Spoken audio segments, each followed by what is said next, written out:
Mtazamaji, natumai umejifahamisha mawili matatu kuhusu methali hiyo kwamba masaibu yangu si masaibu yako. Tuangazie sasa taarifa, na ni kwamba kwa kipindi cha wiki moja sasa, ongezeko la maji ya ziwa Naivasha limesababisha wakazi wa mtaa huo kuhamia kwingineko, kwani nyumba zao zimejaa maji. Hitaji la nyumba kwenye mitaa iliyo karibu ni changamoto vilevile, huku serikali ikishikilia msimamo kuwa eneo hilo ni hifadhi ya maji. Mwandishi wetu Willy Dennis Njiru yuko kwenye eneo hilo na tunaungana naye kwa muktasari wa hali ilivyo kwa sasa katika mtaa wa Kihoto, Naivasha. Willy Dennis Njiru, usukani kwako, tupe taarifa. Naam, asante sana mwenzangu Josh Onsare kwa kunipokeza usukani kuangazia linaloendelea hapa. Nyuma yangu ilivyo ni takriban robo tatu za makazi haya ya hapa Kihoto tayari yamefurika, na ikiwa mpiga picha mwenzangu ataweza labda kusongesha kamera pande ile nyingine, unaona tu labda robo tu, chini ya robo ya sehemu ambayo haijaathirika na mafuriko haya. Mwenzangu na watazamaji wa TV47, hali si hali katika mtaa huu. Haya wanasema ni gugu maji, na bila shaka mahali ambapo yameweza kusongezwa hadi hapa ni zaidi ya kilomita 1 hivi umbali ambao eneo hili linakalia. Ni mtaa ambao ni wakazi wa hali ya chini kidogo na unawafaa wengi kulingana na hali ya maisha yalivyo, na ni eneo ambalo linaenziwa pakubwa na wengi wa wakazi kwa sababu nyumba ni nyingi na zinapatikana kwa urahisi. Na kwa siku kama 5 hivi 6, maji haya yameweza kusonga na kwa kiwango ambacho sio cha kawaida, na kimeweza kuwahamisha zaidi ya robo tatu za wakazi, ikisadikika kwamba eneo hili lina wakazi kama 5,100 kadhaa hivi, na zaidi ya wakazi 4,000 tayari wameweza kuathirika. Ningeweza kuzungumza tu na baadhi ya wakazi. Tunao pia kikosi cha county hapa ambacho kinahusika. Karibieni tu waweze kunieleza mawili matatu. Pia tuko na uongozi wa mambo ya majanga katika county watakao kwa kitueleza.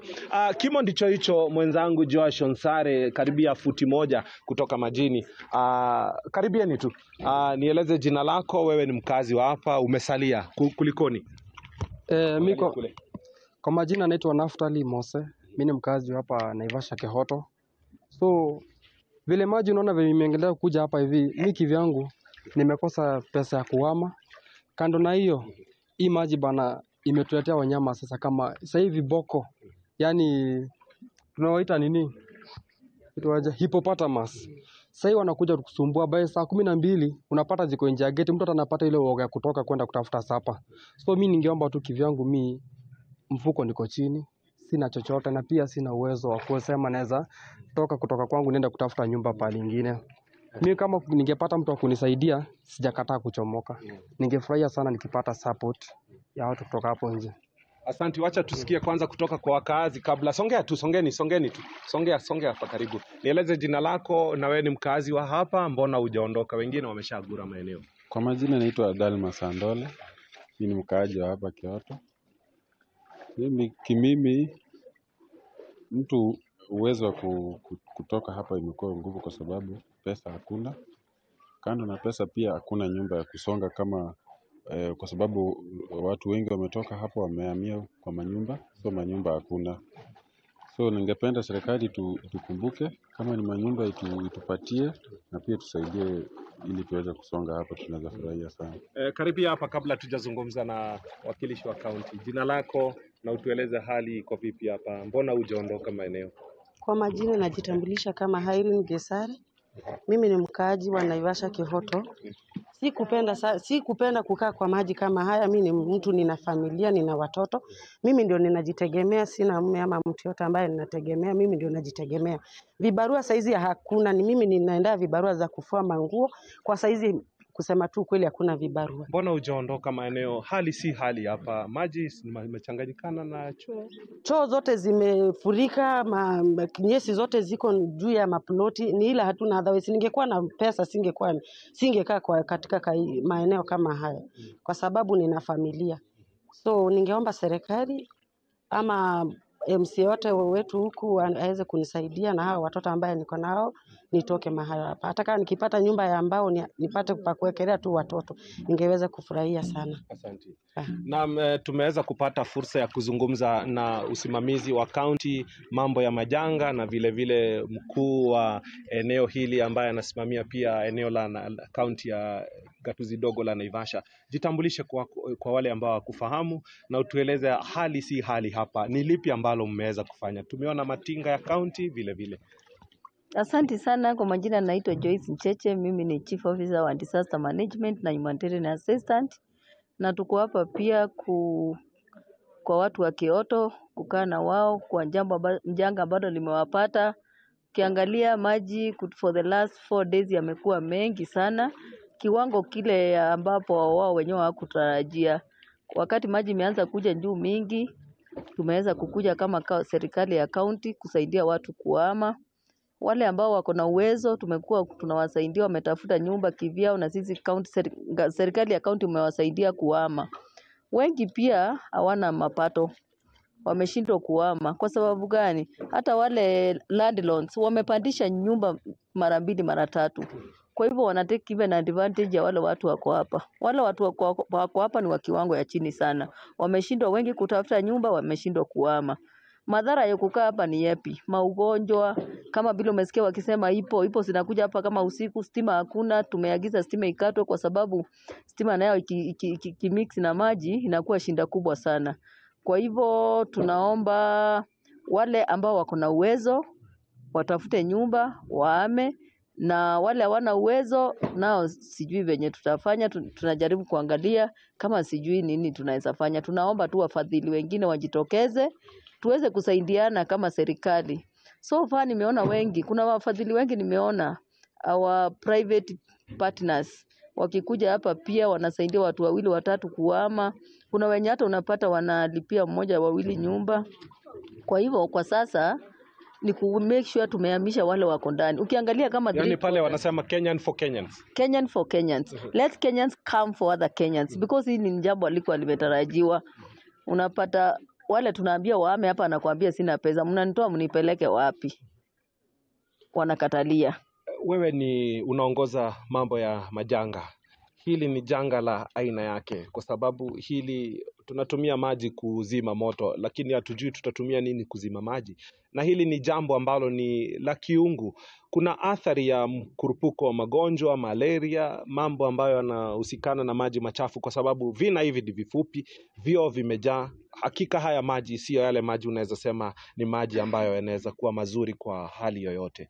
Endapo mmejiandaa vipi endapo kutatokea mkurupuko wa aina hii?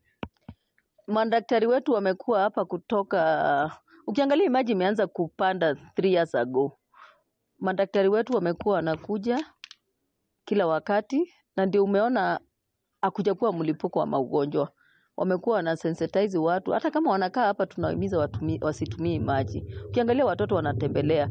Kama jana magari zote za madaktari wamekuwa hapa, wanatreat maji, wanapea watoto hata madawa. Kuna wenye walikuwa pande ile ya Komokorino wakipea watoto madawa hata za minyoo na zingine za kuzuia hizi magonjwa.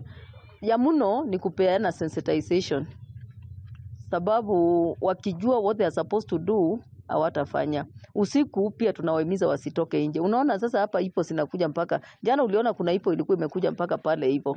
So ni kuambia pia na kuwaomba hata wale wako na relatives wa host them. Asante, wacha tusikie kutoka tuseme tu kwa vile ambavyo tumezoea sub county admin, ili ikuwe rahisi. Jitambulishe. Watasema nyumba zimepandishwa kodi. Hamna lolote ambalo mnaweza kufanya aghalabu kukimu dharura ambayo iko mbele yetu?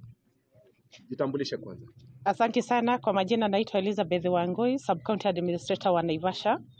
Hili janga limetupata, na kama ulivyouliza swali, ni kweli kuna wale ambao wamechukua hii hali ni ile hali ambao hao wenyewe wataweza kujimudu, lakini tumeweza kufikia wengi kufikia maafisa wengine, kufikia wale local leaders, na kuwasihi wale ambao wana nyumba wasiweze kuongeza, kwa sababu hii ni hali ambayo imepata mtu ambao hakutarajia.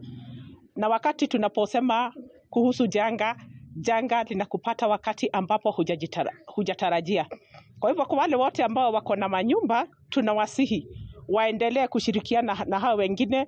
Unaweza kuwa huna uwezo wa kuja kuhamisha, lakini uko na uwezo wa kuangusha ama kuwajalia hata wasiwe na ile deposit, ndio wale wananchi waweze kuingia na waweze kuondoka kwenye hii hatari. Ninaelezwa sina muda, lakini siwezi ondoka kabla sijakuuliza hivi.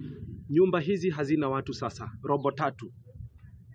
Huenda zikawa zitakuwa na shughuli nyingine ambayo si nzuri na kuhatarisha usalama. Umechukua hatua gani? Tumesema hii ni hatua ya kwanza, kuhakikisha kuwa kila mwananchi ako pahali ambapo ni sawa. Tunasema about safety ya mwananchi. Kisha baadaye ni jambo ambalo limeweza kuchukuliwa na serikali zote mbili kuwaza na kuwazua kuwa hii imekuwa ni jambo ambalo limekuwa kwa miaka ambayo imepita. Na tunaulizana ama jambo ambalo liko mbele yetu ni itakuwa namna gani. Kwa sababu kwetu sisi tungependa kukuwa na a lasting solution ambayo tutawajumuisha wote, the key stakeholders, tukishirikiana na serikali zote, serikali ya county government, serikali kuu, ndio tuweze kupata a long lasting solution. Asanteni sana kwa muda wenu. Onsare, mambo ni kama hayo tu. Kina ndicho hicho nimekueleza. Ikiwa unaweza kujua buti hizi zina urefu kiasi gani, nikisonga hatua chache tu mambo yatakuwa mengine, lakini yote tisa hali ndivyo hivyo. Na waziri wa ardhi siku chache zilizopita Bi Wahome alisema kwamba wakazi wamekuta maji. Historia hapa tu kwa kifupi kabla sijakurejeshea ni kwamba eneo hili lilikuwa limetengwa kama maeneo ya kilimo, kisha ikawa maeneo haya yametengwa kwa matumizi ya kilimo na makazi. Baadaye waliweza kuyabadilisha kuwa maeneo ya makazi kamili, na hali ndivyo hivi. Taarifa hizo zilikuwa za kikoloni. Mita chache tu kutoka mahali ambapo maji yamefika, kuna zile alama za kikoloni ambazo ziliashiria kiwango cha juu zaidi cha maji kiliwahi fika hapo. Sasa kinaelekea hapo. Hatujui itakuwa vipi siku za halafu.